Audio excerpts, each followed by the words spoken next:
يا صباح الفل وصباح الورد وصباح الياسمين على عيونكم أحلى أصحاب في الدنيا وأحلى أخوات في الدنيا. ازيكم عاملين ايه؟ النهاردة بقى معنا شوربة العدس الراعي الرسمي لإيه؟ للشتاء. هنحط لها ايه الجديد بقى؟ نحط لها كوسة وطماطم وبصل وجزر. طبعا ولادك لو ما بيحبوش الكوسة حطيها لهم في قلب العدس، فيها فايدة جميلة جدا يعني للقلب. هنحط ملح وكمون وفلفل أسمر وبابريكا ومرق الدجاج اللي هي أطعم. بعد المقاطعة ما بنستعملش غير دي، ما بنستعملش التانية اللي هي الصفرة دي. ونحط التوابل على بعض ونسيبها بقى تاخد وتدي بشكل ودي مع بعض. اهو الجزر اهو، ده الجزر اللي انا مفرزاه.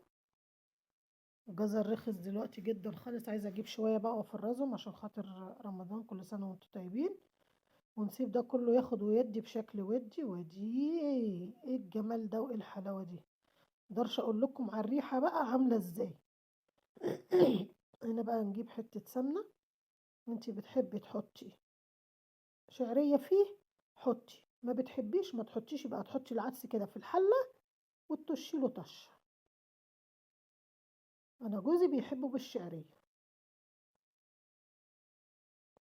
وبيبقى عايزني اكتر الشعريه، بس انا ما ينفعش ان انا اكتر الشعريه عشان الشعريه بتعمل ايه؟ تديله تخانه كتيره، بيبقى تقيل قوي كده. هنا بقى بنصفيه عشان لو في اي شوائب ولا حاجه، اي حاجه من الطماطم اي حاجه من الجزر ما اتسلقتش حلو تبقى ايه، او ما اتضربتش حلو في الخلاط تبقى معانا. هنا طبعا جبنا بقى العيش ده ببقى جايباه وحطاه طبعا في الديب فريزر، بطلعه اسخنه كده. طبعا مش حاطه الميكرويف، لو كده كنت حطيته في الميكرويف يبقى كأنه لسه جاي. طبعا انا نقلت العدس على الناحية التانية وحطيته. طبعا ما فيش حد ما بيحبش العدس بالذات في الشتاء. انا ابني الكبير ما كانش بيحبه، دلوقتي بقى بيحبه. الصغير ما كان بيحبه، دلوقتي ما بقاش يحبه. فانا بعمله، اللي عايز ياكل بقى اهلا وسهلا، اللي مش عايز ياكل هو حر. الزمن ده ما فيهوش رفاهية الاختيار، اللي موجود ناكله والحمد لله بالغلا اللي احنا فيه ده. لكن رفاهية الاختيار ما بقتش موجودة الحمد لله. اوعوا تنسوني باللايك، متنسوش تعملوا لي لايك وشير وسبسكرايب.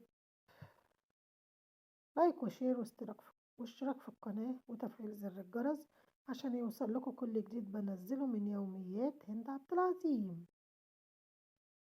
اوعوا تنسوا اللايك اهم حاجة. لو اقول لكم ان 95% من اللي بيشاهدوا الفيديوهات بتاعتي مش مشتركين في القناة، ليه؟ انا مش فاهمة والله العظيم، مع اني بقدم لكم حاجات حلوة يعني وحاجات جميلة. مش فاهمة ايه السر في كده. طشينا الطشة وجون، وشمي بقى الريحة، شمي بقى الريحة، ريحة الحلاوة والجمال والطعام.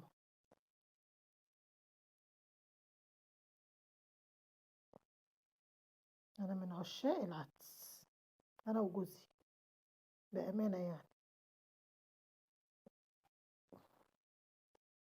انا كنت بجيب ربع كيلو واعمله، جوزي قال لي لا هاتي نص كيلو واعمليه، قلت له حاضر. وهنا بقى خلصنا وغرفنا. وده بقى باقي الليمون اللي انا كنت عاملاه معاكم. ده انا لا ده عملته بعد اللي عملته معاكم. باي.